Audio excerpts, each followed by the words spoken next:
Bonjour à toutes et à tous. Nous sommes aujourd'hui tous rassemblés sur cette place et je pense que votre nombre fait qu'aujourd'hui est un jour historique pour la ville d'Aurillac, pour le Cantal.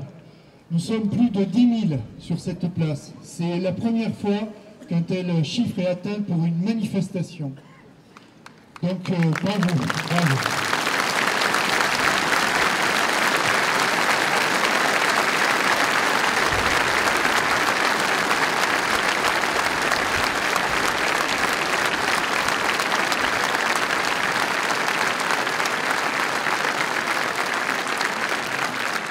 Quand nous nous sommes réunis à quelques-uns pour organiser cette manifestation, ce qu'on a voulu, c'est qu'elle ne soit pas récupérée ni par les syndicats, ni par les partis politiques, ni par des groupes, quelle que soit leur nature, mais que ce soit un espace où chacun ait sa place et on est tous là pour défendre les mêmes valeurs de la République et de la démocratie.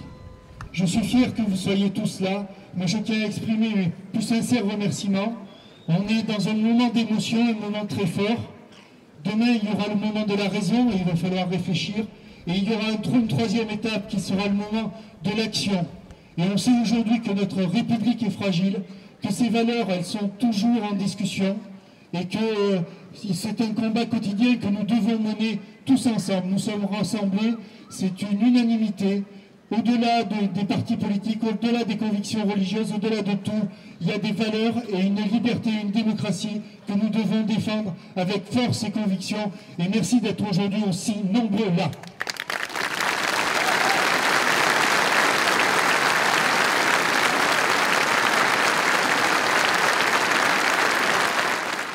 Mais parce que l'attentat qui a visé Charlie Hebdo a touché un métier sans qui la démocratie n'existe pas, un métier qui ne peut pas exister sans la possibilité légale et constitutionnelle de l'exercer librement.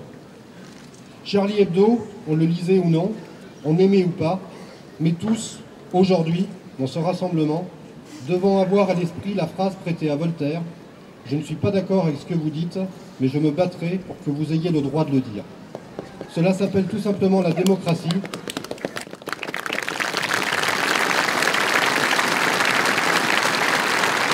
Un document m'a marqué. Sur la photo d'une foule, on pouvait lire 12 morts, 66 millions de blessés. C'est bien de cela dont il s'agit. Au-delà des victimes de l'attentat de Charlie Hebdo, ce sont les Français qui ont été touchés, à Dunkerque comme à Perpignan, à Brest comme à Grenoble, à Aurillac comme à Saint-Flour ou Mauriac, à Arpajon comme à La Roquebrune. Ils ont été touchés dans leur conception de la démocratie, dont on ne pensait pas, ou plutôt dont on ne pensait plus qu'elle pourrait être attaquée de la sorte. La liberté de la presse ne s'use que si l'on ne s'en sert pas, aime à rappeler le Canard enchaîné.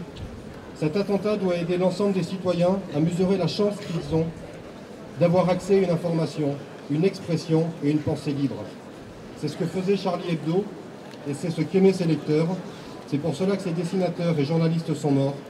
Mais c'est aussi pour cela qu'il faut continuer à décrire, enquêter, divulguer, analyser, comprendre et faire comprendre. Et c'est pour cela qu'aujourd'hui, nous sommes tous Charlie.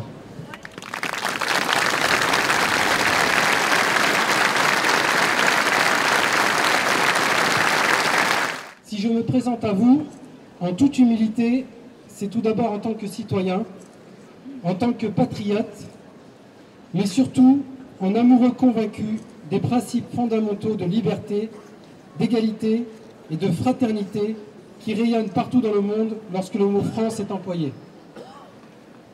Et dont nous sommes tous, de par notre présence en ces lieux, les plus fervents défenseurs.